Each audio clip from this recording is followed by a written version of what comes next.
Magandang hapon po. Ako'y kanina pa nanonood ng baking, kaya ako'y napagaya na rin kasi marunong din po ako mag-bake. Kaya ngayon po ako ay nakapag-bake. Nagluluto na rin po ako ngayon. Nakapagsalang na rin po ako sa oven kasi maliit yung oven ko, kaya dalawa po ang aking sinalangan. Dalawang tinapay lang din po. Pang personal use lang po ito. Ngayon, ito po yung isa kong binake. Ayan po. Ayan. Kaya marunong din po ako mag-bake, kaya napagaya ako. Kaya, hindi ko po sama yung pagmamasa ko kanina kasi ngayon ko lang po isipan na ibibidyo ko ngayon. Kaya kanina pa po ako nanonood ng video.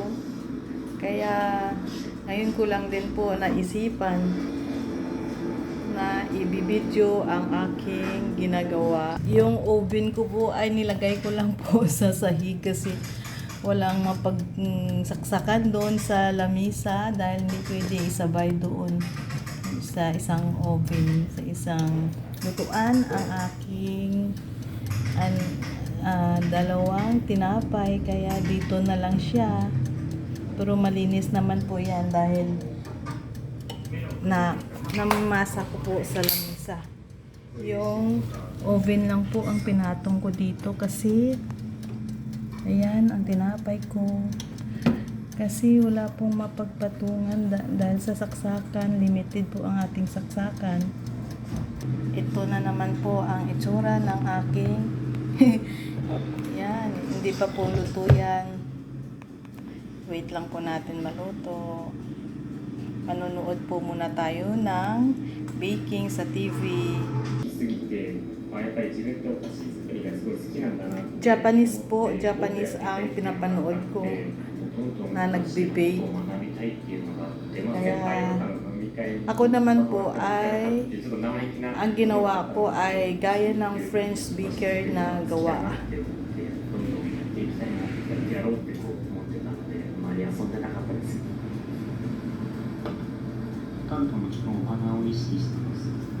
Creative po sila sa pagdating sa cake or tinapay.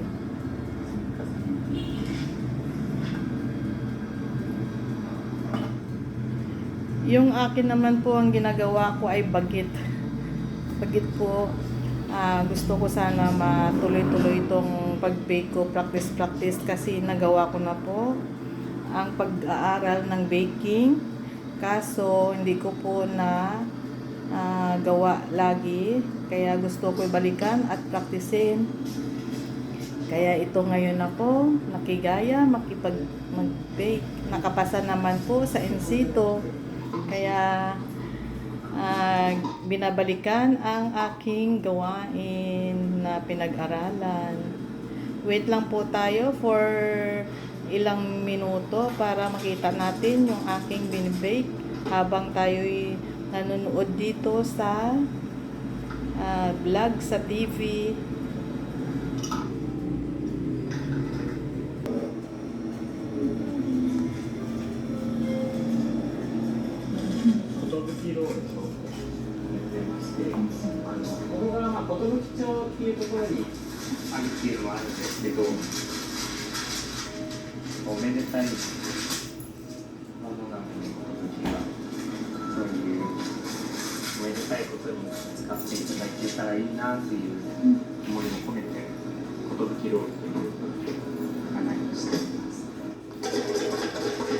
Ito na po, matatapos na ang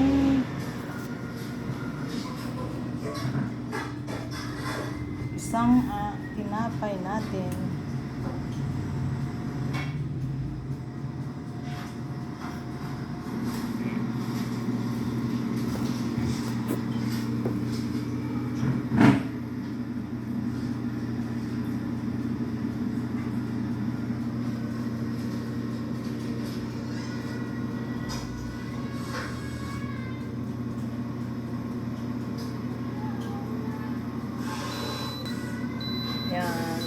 siya.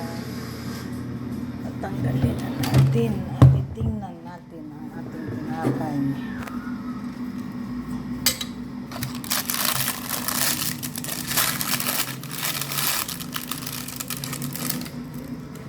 Yan.